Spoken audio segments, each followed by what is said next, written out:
Mesdames, Messieurs, bonsoir, bienvenue dans Samedi Sport, bienvenue sur Innov Télévision. Vous êtes très nombreux à suivre notre émission, particulièrement les jeunes gens qui aiment le sport, qui aiment le football, qui aiment d'autres disciplines, disposés en tout cas pour en parler ce soir à travers notre émission. J'ai invité deux personnes avec qui nous allons débattre sur les interclubs de la CAF. La République démocratique du Congo est représentée au niveau de la CAF par deux clubs et lors de l'entrée au niveau des phases des groupes, les deux formations ont fait du 50-50. La formation de Saint-Ola-Lupopo de Lubumbashi qui allait tomber en Afrique du Sud face à la formation de Mamelodi Sundowns sur le score de 3-1. Et ici à Kinshasa, la formation des Kindu, Maniema Union, a battu Azam FC. C'était peut-être un match facile, oui, mais cette victoire était inattendue au vu de cet entraîneur qui a ramené ici sur le sol congolais la formation tanzanienne de Azam FC. Je parle bien de Florent Ibenge Ikwange qui a perdu son premier match en Coupe de la Confédération et c'est face à Papi Kimoto. On en parle avec nos invités. Patrick Bouéré, bonsoir. Bonsoir Jess Moukaya, bonsoir aux amis d'Innov Télévision. Encore un réel plaisir pour justement se retrouver sur ces plateaux, parler sport et ces sujets très importants qui concernent le club congolais aux interclubs de la CAF. Et je pense qu'on va essayer justement de réfléchir pour donner des réponses aux multiples questions que vous allez nous poser. De réponses, oui, bien sûr, parce que les téléspectateurs en ont besoin, certainement. Ils ont peut-être vu les matchs, mais les contours et même les détails invisibles, ils ne l'ont pas vu, raison pour laquelle nous avons invité Messieurs l'ambassadeur. Bonjour, je suis Tim Kobo. Bonjour Joyce, bonjour également à Patrick, bonjour à tous les sportifs d'Innov Télévision, mes meilleurs vœux à tout le monde. C'est un grand plaisir un très grand plaisir de me retrouver encore sur ces plateaux. Une année plus tard, Une année plus tard, il faut le dire. Donc je suis très content et surtout on fera un effort pour être à la hauteur afin de répondre aux questions qui taraudent les esprits de tous les sportifs. Alors, nous sommes très contents de recevoir Josué Chinkobo ainsi que Patrick Bouéré, qui est maintenant membre d'Innov Télévision. Merci à vous, fidèles téléspectateurs. Comme je l'ai dit à l'entrée de notre émission, nous allons parler des interclubs de la CAF. Les clubs congolais ont fait du 50-50. Pour en savoir un peu plus, nous vous laissons entre les mains de Claudia Mangoula pour tout savoir sur le sujet du jour. La phase de groupe des interclubs de la Confédération africaine de football a démarré avec succès le week-end dernier sur différentes aires de jeu à travers le continent africain. Les deux représentants de la République démocratique du Congo n'ont pas vécu les mêmes scénarios lors de leur entrée en lice au Loptus Stadium en Afrique du Sud. Le football club Saint-Éloi-Lupopo a reçu son baptême de feu devant une équipe de Mamelodi Sundowns, maître de son jeu et habitué de la compétition. Malgré le but d'héritier Kachalawanet, les Viettes ont ramassé 4 buts au final. La douche est froide, mais il y a encore 5 opportunités pour se relancer dans cette Ligue des Champions. En Coupe de la Confédération, l'association sportive Maniema Union y est allée en force pour dominer sur Azam Football Club à Kinshasa au stade de Martyr. Les réalisations de Balako et de Moukeni ont placé les Kambelembele Boys sur les rails d'un bon démarrage en groupe. La raclée n'a pas épargné Florent Ibenge, encore moins Jefte Kitambala. C'est une belle opération par contre pour Papi Kimoto et ses hommes, bien lancés dans ce groupe. Une première journée moyenne pour les deux seuls représentants de la RDC qui ont l'opportunité de soit se relancer, soit améliorer leur unité lors de la deuxième journée.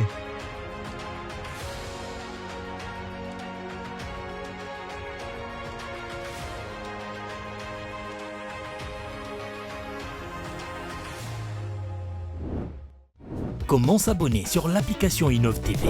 Sur les options à gauche de votre écran, cliquez sur Abonnement. Entrez premièrement le numéro de téléphone de paiement, c'est-à-dire le numéro qui possède un compte Mobile Money. Choisissez la devise entre le franc congolais et les dollars américains. Et enfin, insérez les numéros de téléphone avec lesquels vous avez créé le compte Innov TV. Puis faites un dernier clic sur la dernière option, payer avec Mobile Money ou carte Visa via FlexPay. Vous recevrez un message pop, confirmez le paiement. Innov TV, votre temps, votre télé. Nous sommes de retour sur ce plateau. Vous avez suivi cet élément produit par Claudia Mangoula qui parle de notre sujet de la soirée. Les clubs congolais aux interclubs de la CAF ont fait du 50-50. On va commencer avec Patrick Bouéré. La formation de Loupopo qui a joué sa première journée de phase de groupe en Ligue des Champions en Afrique du Sud face à Mamelodi Sundowns. Mais si on reste sur les chiffres, ces 2 derniers matchs en Afrique du Sud, 6 buts encaissés et 1 but marqué.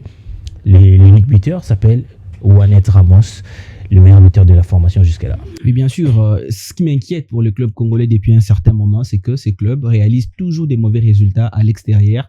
Il y a une nette difficulté pour le club congolais de s'imposer à l'extérieur. On l'a dit avec Loupopo, mais si on doit revenir derrière, et même Mazembe a toujours eu des difficultés pour gagner à l'extérieur. Maniema Union a aussi démontré des difficultés à l'extérieur. Ce qui veut tout simplement dire qu'il faut chercher à tout prix à corriger cet aspect des choses, puisque aujourd'hui, cette étape des phases des poules, il y a l'importance et la nécessité de pouvoir engranger des points, que ce soit à domicile ou à l'extérieur, parce que les plus difficiles pour cette étape des phases des poules, c'est aller chercher des résultats à l'extérieur, parce qu'on sait qu'en Afrique, les clubs aiment bien justement capitaliser les rencontres à domicile pour engranger des points, et ça sera difficile si on se contente que de matchs à domicile et si on ne réalise pas des bons résultats à l'extérieur.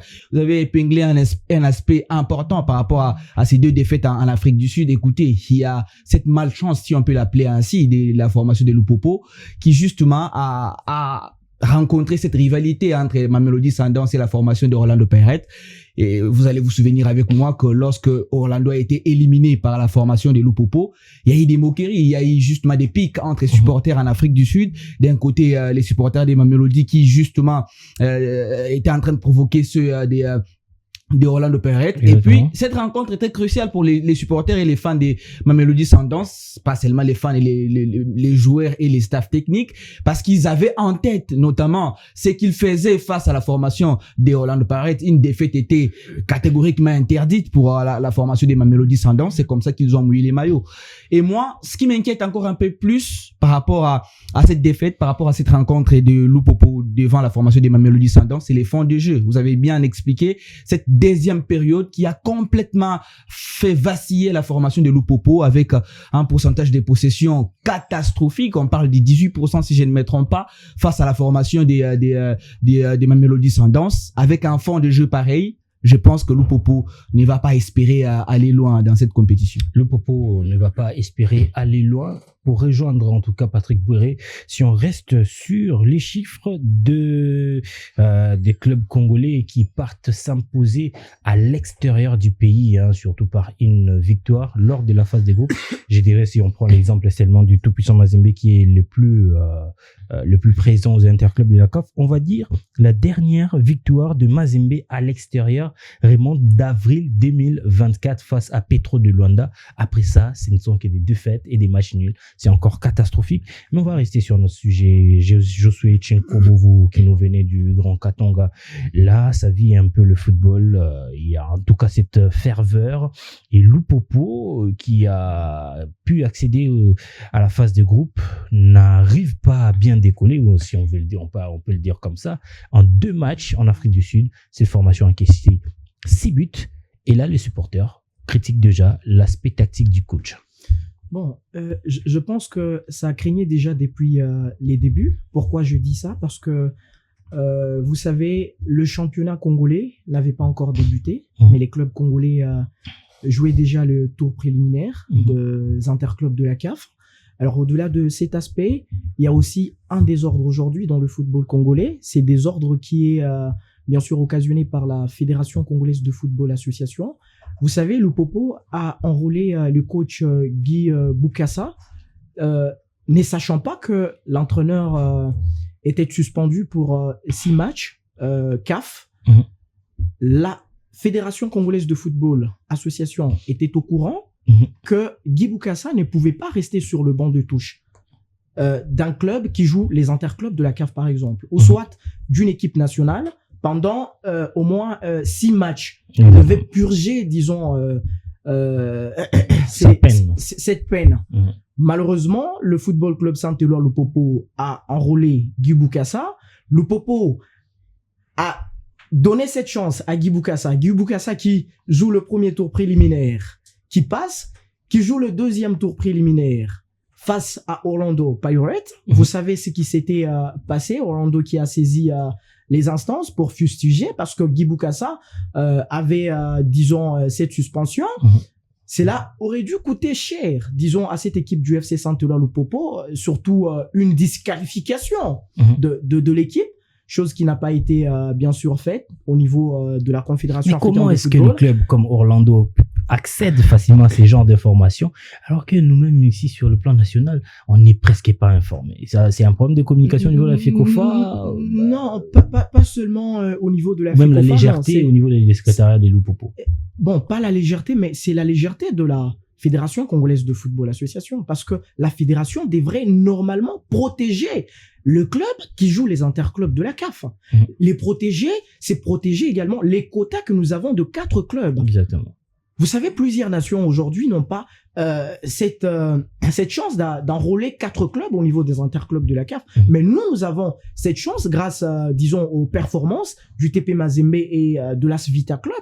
Aujourd'hui, nous avons 4 clubs. Il faudrait maintenant faire un effort pour que nos clubs accèdent dans la phase de groupe d'une compétition internationale, la Coupe de la Confédération ou la Ligue de Champions de la CAF, pour garder ou pour faire remonter encore notre coefficient. Exactement. Afin de garder ce 4 clubs. Malheureusement, la légèreté de la FECOFA, le Popo a failli bien sûr être disqualifié à cause de ces désordres. Donc moi je pense que la fédération doit beaucoup plus protéger également nos clubs. C'est très très important.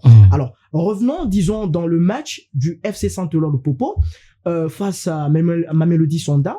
Je voudrais ici dire que le Popo déjà se retrouve dans un groupe très élevé, très élevé, et que ça sera aussi difficile pour lui de s'en sortir, bien que c'est le football, ça se joue sur le terrain.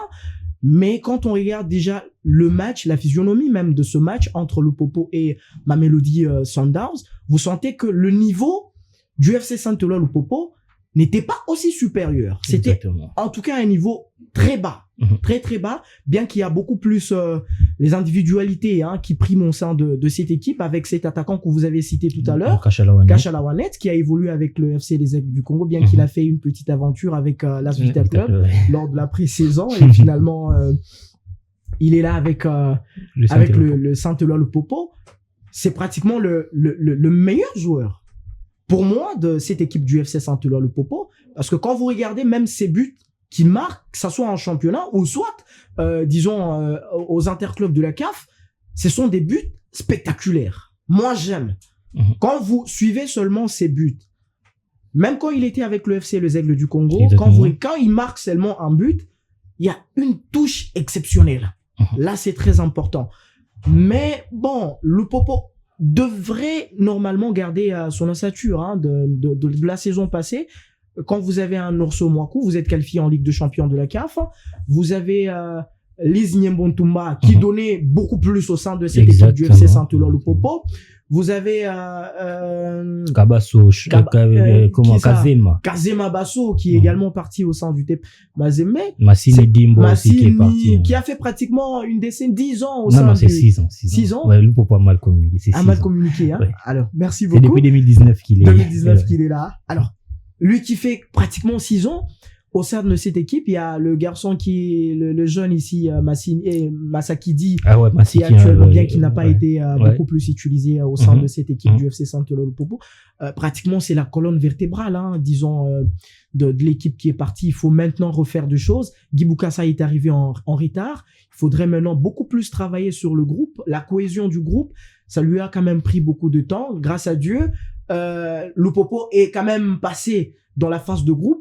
Cependant, ce qu'il faudrait maintenant faire, c'est multiplier encore d'efforts. D'ici peu, ça sera le mercato. Je crois qu'ils doivent encore renforcer certains secteurs, notamment le milieu des terrains, c'est très important. Merci beaucoup, Josué Chinkobo. On va continuer avec notre émission, mais d'abord, on va prendre le prince du week-end. Oui, puisqu'on parle des interclubs de la CAF, on a voulu mettre en lumière un homme justement qui a fait du bien pour le football congolais. Il s'agit bien sûr de l'entraîneur de l'AS Maniema Union, Papi Kimoto. On parle de l'histoire d'un prince qui a battu son roi. Oui, bien sûr, dans la nouvelle génération des entraîneurs congolais, justement, qui sont en train d'émerger, un nom se détache et il s'agit de Papi Kimoto. Le technicien congolais a battu son empire avec la formation de l'AS Maniema Union depuis quelques saisons. Des chiffres très impressionnants. Les 4 dernières saisons, 83% 80% de victoire, 75%, 71% et 65% de victoire avec la formation des Maniema Union, régulier aux interclubs de la CAF et surtout en championnat national, même si il doit toujours aller évoluer pour aller chercher à gagner ces titres des ligues nationales de football qu'il court depuis quelques années, mais il reste l'homme à tout faire de ces nouveaux projets de la formation de l'AS Maniema Union. Pourquoi on dit un prince a battu son roi? Puisque son match référence cette saison aux interclubs de la CAF reste la dernière prestation des Maniema Union devant la formation d'Azam FC, et en face c'était qui? On parle d'un roi, c'est Jean-Florent Ibenge Ikwangi qui a laissé les Congo à un niveau très élevé, et Papi Kimoto l'a anéanti, stupéfait au stade des Martyrs de la Pentecôte. Une victoire amplement méritée pour l'entraîneur congolais qui a démontré sa toute puissance, qu'il est en train de devenir peut-être les prochains rois pour les entraîneurs congolais. Loin de son public, loin de ses supporters, Papi Kimoto, Kitankoy, on va dire, il a repris le flambeau. Oui, bien sûr, il a repris les flambeaux parce que c'est très difficile de le laisser. Le club africain aime bien se retrouver à domicile en face des supporters, mais ce qu'il a fait cette saison, depuis plus de 3 saisons maintenant que Maniema Union joue les interclubs de la CAF, il joue à Kinshasa, loin de ses supporters, mais il continue toujours à garder ses niveaux et à un niveau très élevé. Merci beaucoup pour ce prince du week-end. Vous allez placer un mot par rapport à Papi Kimoto. Bien sûr, on va parler de Maniema Union plus tard dans l'émission, mais un mot par rapport à notre prince du week-end.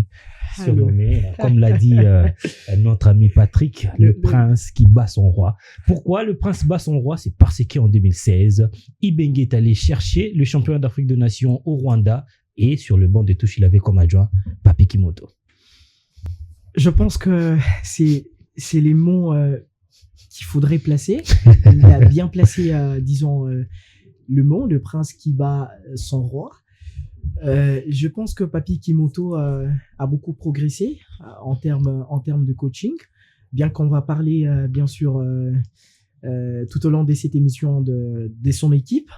Je crois que c'est amplement mérité de voir cette progression, et surtout que ça fait très très longtemps de voir quand même les entraîneurs congolais rester sur le banc de touche de nos clubs et jouer les interclubs de la CAF. Parce que quand vous regardez les clubs qui ont représenté cette saison le pays aux interclubs de la CAF, vous ne retrouverez que les entraîneurs congolais. Simba, on a eu Daoula Lopembe sur le banc de touche, Lupopo Guy Boukassa, vous avez Papi Kimoto avec l'AS Maniema Union en Coupe de la Confédération, et vous avez Papi Mpoyo qui est également avec les Aigles du Congo.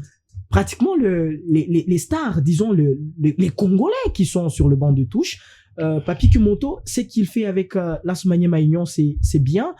Même ce qu'il a fait, disons, avant d'arriver au sein de l'AS Maniema Union, il laisse toujours ses empreintes.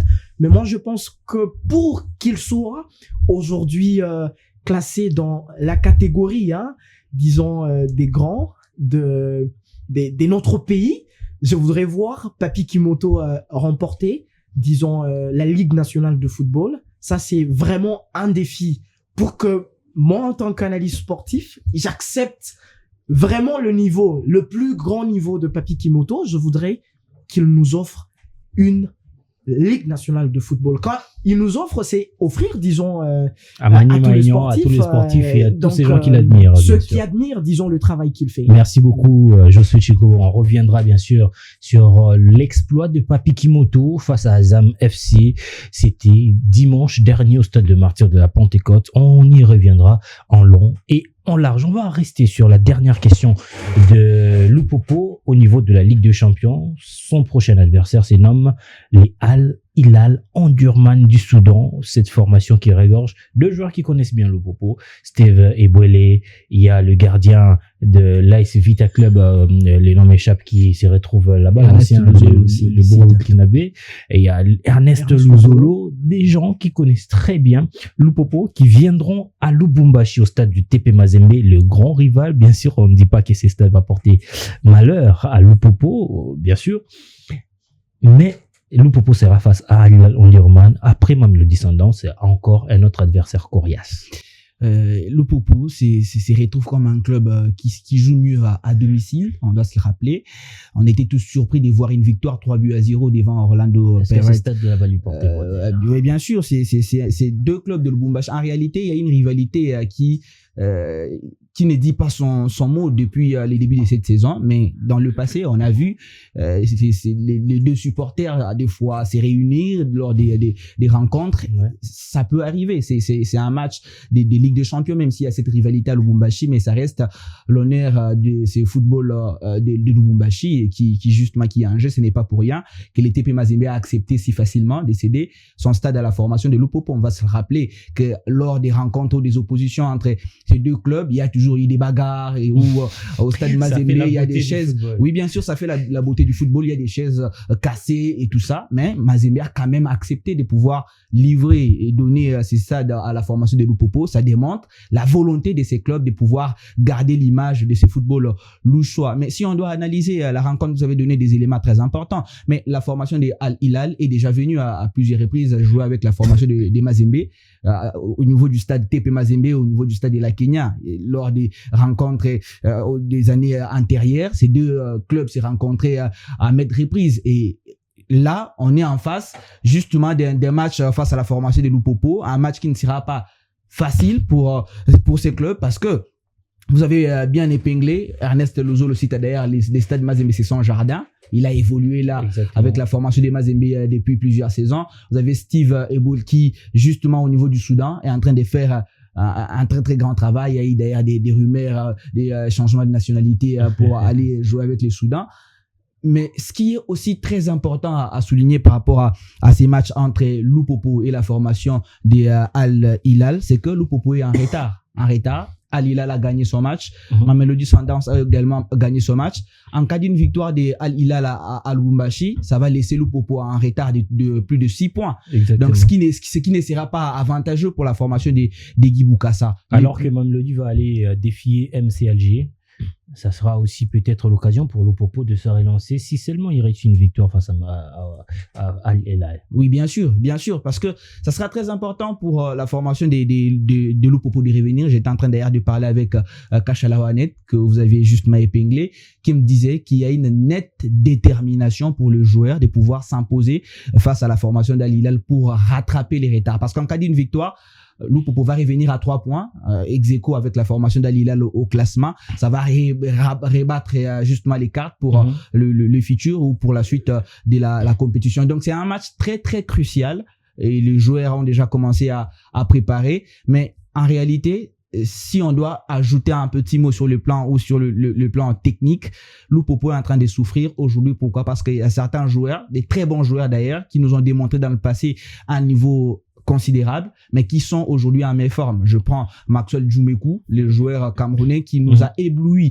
avec la formation des Aigles du Congo, mais peine à même à ses débuts au sein de Lupopo, il était aussi éblouissant. Oui, effectivement, mais cette saison, c'est vraiment, ça ne carbure pas. Vous avez des joueurs tels que Glody Mambembe qui n'est presque pas utilisé. Pourtant, la saison dernière, il était tout feu, tout flamme avec les derniers clubs Motema Pembe, Molielio Zacia aussi, qui, oui, il y a des moments, il se retrouve comme passeur, mais il nous habitue avec beaucoup de buts avec la formation des Rangers cette saison. C'est non plus pas vraiment flamboyant. Il n'y a que Kachalawanet qui se détache justement de ces noms. Il n'y a pas non plus un vrai meneur de jeu. Moi, quand je regarde Lupopo jouer avec Mavungu, je sais pas si vous le connaissez, Mavungu. Lupopo a un visage. Mais si il n'y a pas Mavungu sur la pelouse, Lupopo peine à pouvoir développer son jeu. Donc, c'est aussi à l'entraîneur Guy Bokassa de pouvoir réajuster cet aspect des choses.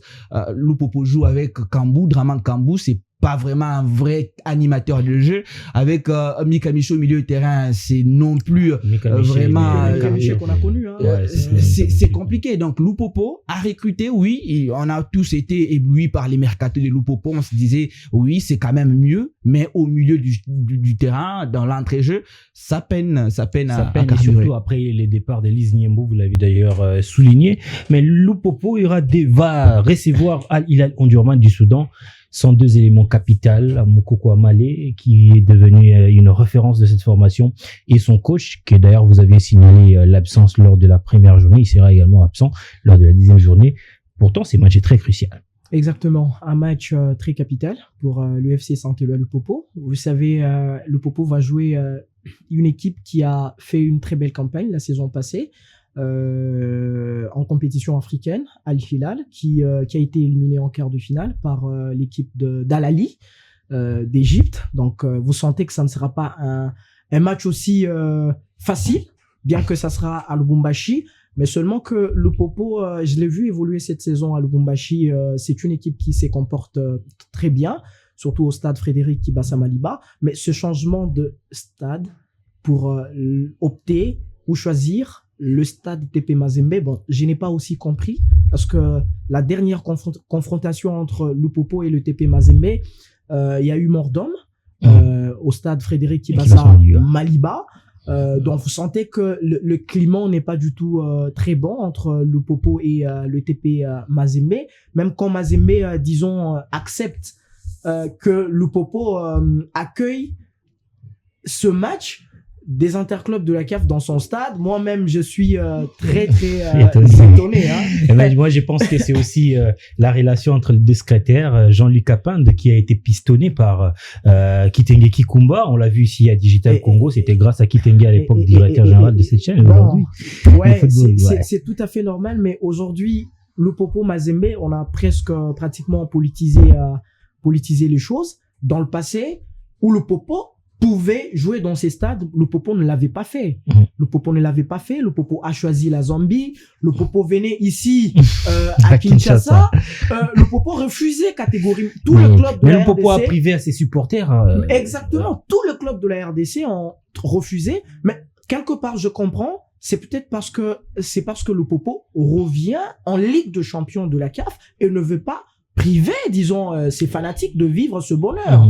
Après environ, disons, 15 ans d'absence dans cette prestigieuse compétition africaine de football. Alors, pour ce match capital, précieux, comme vous l'aviez bien sûr souligné, Lupopo perd difficilement à Lubumbashi. Et surtout quand il s'agit des interclubs de la CAF. Cette saison, en tout cas, c'est le constat que je fais. Lupopo encaisse aussi difficilement à Lubumbashi. Espérons que le stade TP Mazembe va porter bonheur. Est-ce que vous savez que Lupopo sera logé dans le vestiaire de Mazembe? Dans le vestiaire de Mazembe. Bon, je crois que Lupopo va également bénéficier du soutien du TP Mazembe parce qu'on l'a vu avec la Simba de Kolwezi qui avait également choisi le stade TP Mazembe. Simba a été en tout cas soutenu par les fans du TP Mazembe. Et d'ailleurs, le match du deuxième tour préliminaire de la Coupe de la Confédération, le stade était quasiment plein. Et le plein, c'était pratiquement les supporters des Mazembe. Oui, du TP Mazembe. Et je pense que Lupopo va également bénéficier de ces soucis. Mais il y a au moins un sondage que j'ai fait sur la page Facebook. Allez-y. Les fanatiques du TP Mazembe refusent catégoriquement de soutenir Lupopo.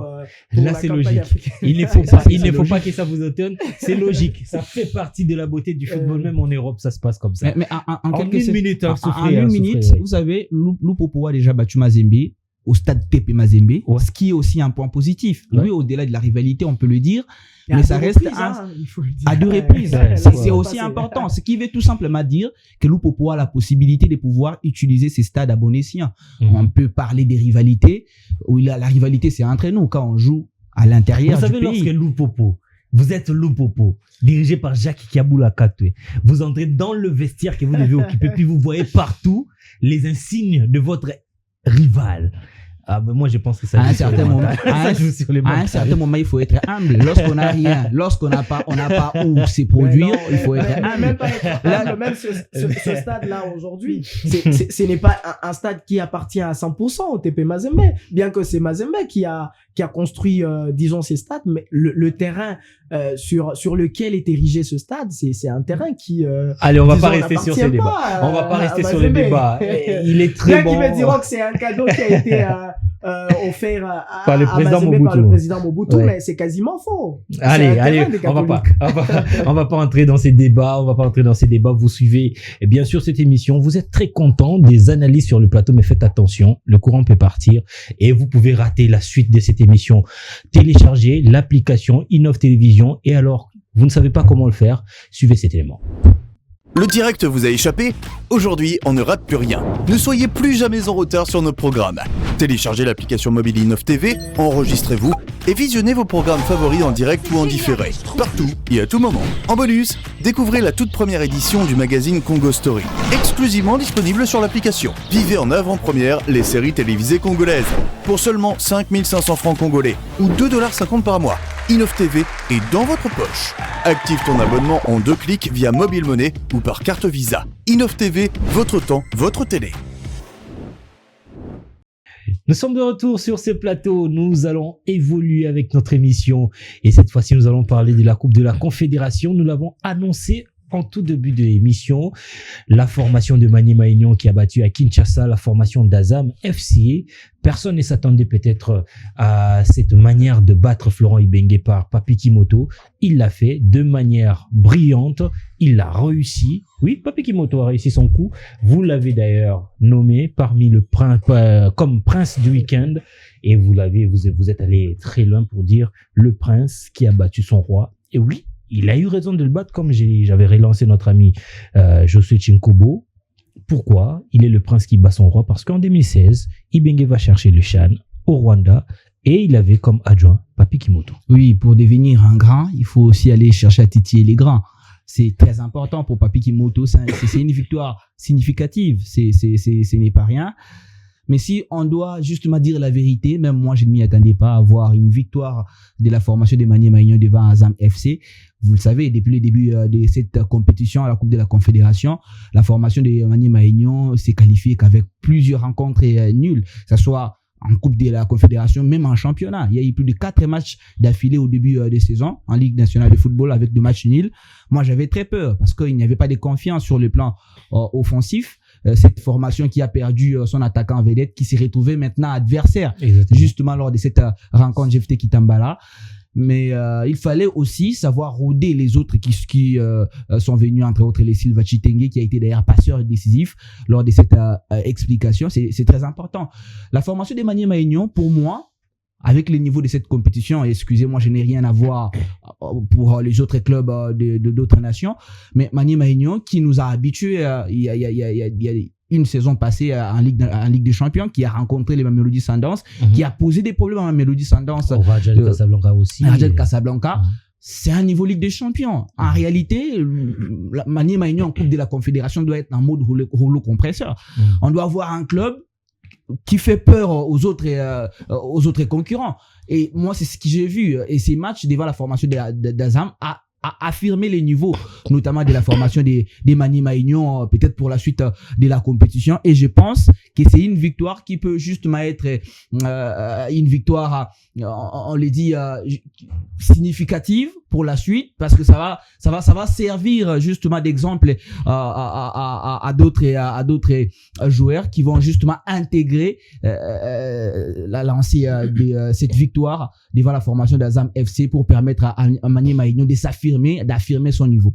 Affirmer son niveau, vous avez parlé d'un niveau Ligue des Champions, oui bien sûr, parce que le groupe composé par le Wydad de Casablanca, Azam FC, Nairobi United, Maniema Union, c'est déjà la Ligue des Champions, ça.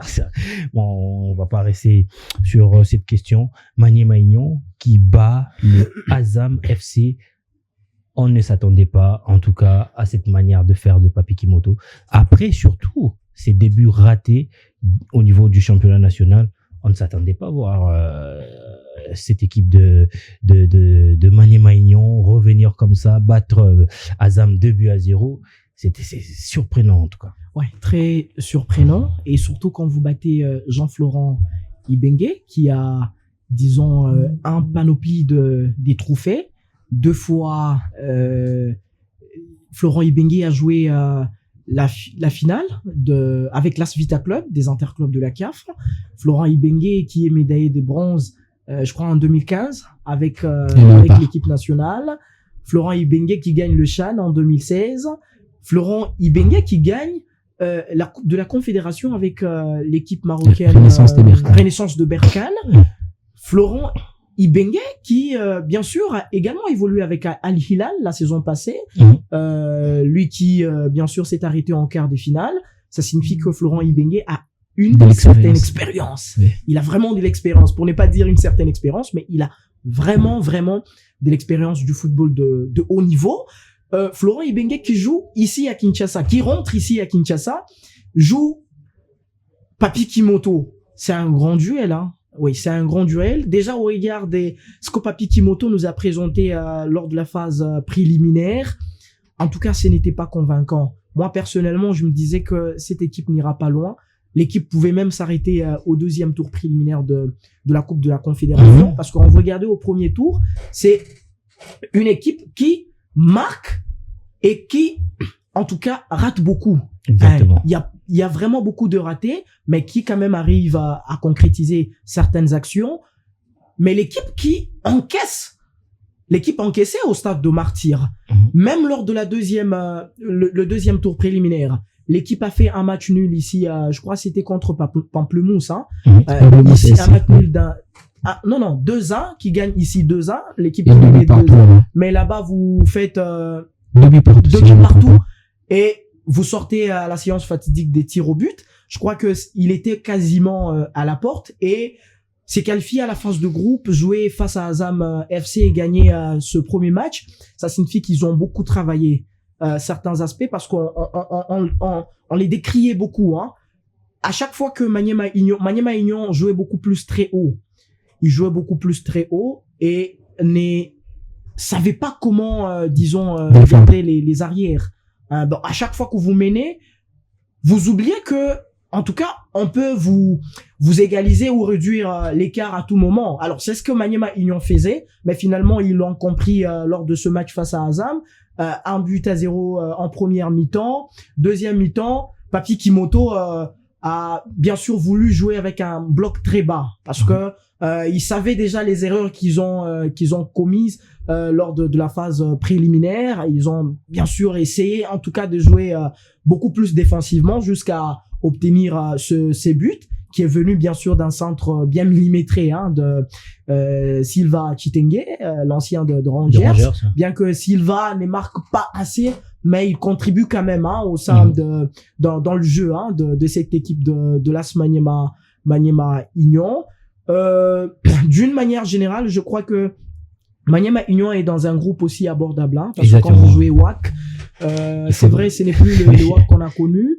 La saison passée, le WAC ne s'était pas qualifié, hein, pour les interclubs de la CAF. Là, il faut le souligner. Vous avez Nairobi United. C'est une équipe qui joue pour la toute première fois les interclubs de la CAF. Pour la toute première fois.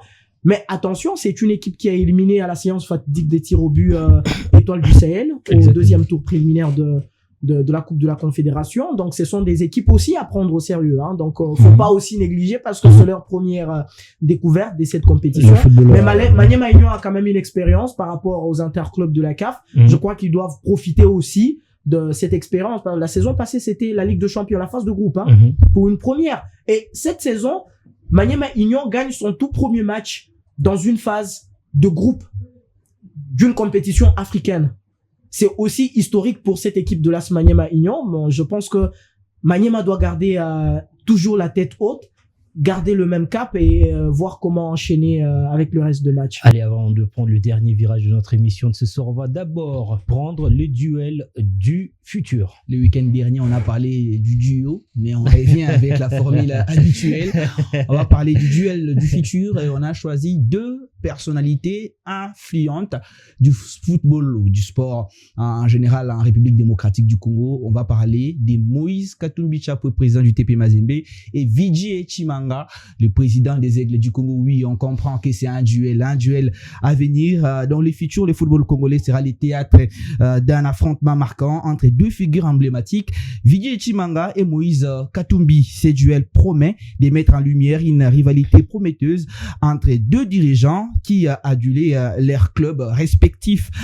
Moïse Katumbi, président emblématique du TP Mazembe depuis plusieurs saisons maintenant, a transformé les clubs de Lubumbashi en modèle de réussite à l'échelle africaine. Sous sa direction, les TP Mazembe a remporté 3 Ligues des Champions, justement de la CAF, 2 Coupes de la Confédération, finaliste en Coupe du Monde des clubs, symbolisant justement son engagement pour le développement du football en République démocratique du Congo. Et face à lui, Vigi Echimanga, ancien président du dernier club Motema Pembe, qui justement depuis 2 saisons a décidé de prendre à son propre club, les Aigles du Congo, et de sa 2e saison, il remporte la Ligue nationale de football. Et en termes des standings, on va vous le raconter. Moïse Katumbi, avec la formation du TP Mazembe, a doté à ses clubs un stade moderne qui fait la fierté de la République démocratique du Congo aujourd'hui, un modèle sur le plan africain et international. Et en face, Vijay Chimanga, qui est en train de suivre les traces de Moïse Katumbi, déjà aujourd'hui avec un centre de formation qui est en train d'émerger. Et en termes de dotation pour ce joueur, la saison dernière, c'était une surprise. La mobilité pour des joueurs en République démocratique du Congo, une première. Tous les joueurs de l'effectif ont reçu un véhicule. Ouais. Et c'était vraiment très, très sérieux. Et je pense que dans le futur, le football congolais n'est pas prêt à justement goûter à ces duels. Moi, je pense qu'il y a un détail que vous avez peut-être ignoré. Moïse Katumbi Chapoué, qui dote au TP Mazembe d'un centre de formation, je dirais même mieux une école de formation de footballeurs qui nous a sorti des grands joueurs comme Mouleka, comme Patient Mwamba aujourd'hui. Et aussi Vijay Chimanga, on ne va pas dire qu'il va sur le pas de Moïse Katumbi, mais qui veut moderniser le football à sa manière, qui a mis en place aussi un centre ou mieux une école de football qui sera dirigée par Otis Ngoma, les sélectionneurs. Mais déjà, après une année, on a vu des jeunes qui ont brillé. On va parler des Kamba, Kamba qui est parti en Hollande. Il est revenu pour signer pro avec la formation des Aigles du Congo. Oui, Vijay Chimanga veut aussi structurer, mettre en place une équipe qui sera un modèle au niveau national et international. Oui, ce n'est pas faux parce que en termes d'amour, en termes d'engagement, en termes de rigueur, on voit que Vijay Chimanga est en train justement d'imposer une condition très très difficile à la formation de Mazembe qui n'a pas pu se qualifier. Il a d'ailleurs gagné le championnat. Oui, d'ailleurs, c'est lui qui a empêché Mazembe la saison dernière de se qualifier aux interclubs de la CAF. Et cette saison, on s'est réparti de la même manière parce que les Aigles du Congo dans le groupe B se retrouvent très très bien placés au classement. Les tout-puissants Mazembe également dans le groupe A qui se retrouvent très très bien placés. On attend l'étape des playoffs pour voir ce que ces duels va donner. Allez, un mot, monsieur l'ambassadeur, par rapport à ces duels du futur.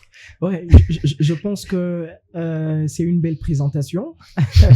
Les Aigles du Congo et le TP Mazembe. Je voudrais également ajouter un autre détail que Patrick n'a pas pu intégrer en dehors de véhicules. Cette saison, en début de la saison, le président Vijay Chimanga a également doté de ses joueurs des motos. Donc, pour résoudre les problèmes d'embouteillage. Le problème de embouteillage, bon, je pense qu'il veut mettre ses joueurs dans les meilleures conditions possibles. Ça c'est vrai, ce qui ne s'est fait pas vraiment quand on regarde le club de la Ligue nationale de football, bien que il y a Kassembele qui a quand même essayé avec le Daring Club Motema Pembe en choisissant quelques joueurs, disons phares, qui ont également bénéficié de cela il y a une saison passée. Je crois que les Aigles du Congo, ils sont en train de monter en puissance et surtout avec cet espace qu'ils ont payé, je crois, loin de la ville pour ériger un centre de formation, mais dans l'entretemps... Football, études, c'est les détails qu'il ne faut pas oublier. Allez, ça c'est encore très énorme. Au-delà de cet aspect, pour gagner encore du temps, ils ont profité à occuper une partie, disons, des installations du stade Tata Raphaël. Donc, vous sentez que même quand vous y êtes à l'intérieur, il y a quand même la vie. Il y a une vie là. Et ce que j'aime beaucoup plus, cette équipe aujourd'hui valorise beaucoup plus ou fait la promotion, disons, des athlètes, de jeunes joueurs. de jeunes joueurs, c'est aussi très important, bien qu'aujourd'hui, même dans la philosophie du TP Mazembe, on veut beaucoup plus le faire avec deux jeunes qui proviennent, disons, de centres, de la CAIFA, mais aussi de l'EcoFoot Katumbi. On essaie en tout cas de gérer cet aspect, mais le Mazembe qu'on a connu, ce n'est plus le même Mazembe, donc beaucoup de choses ont changé au sein de cette équipe, mais en termes, disons, de viabilité, en termes de professionnalisme, je vois les Aigles du Congo un tout petit peu avancés par rapport au TP Mazembe. Les Aigles du Congo un tout petit peu avancés par rapport au tout-puissant Mazembe. Ça reste que dans le futur qui va peut-être nous donner raison. Qui de Videchi Manga ou de Moïse Katumbi sera le vainqueur de ces duels du futur? Messieurs, je suis obligé de tirer les rideaux de cette émission ici. On va pas continuer, les temps nous fait un tout petit peu de défaut, je sens. Ces messieurs vouloir parler. Non, c'est un réel plaisir. On doit respecter les temps. Merci beaucoup. Merci. Merci beaucoup à vous. Merci également à tous les sportifs. C'était un grand plaisir. Un grand plaisir pour nous de revenir chaque samedi soir pour vous parler sport avec ces mêmes dévouements et surtout passion, la passion qui nous anime à pouvoir vous donner de meilleures prestations et surtout parce que nous sommes une chaîne de l'innovation. N'oubliez pas de télécharger l'application Innov Télévision. Restez branchés sur nos programmes. On se retrouve la semaine prochaine avec le même plaisir pour un nouveau numéro. Portez-vous bien.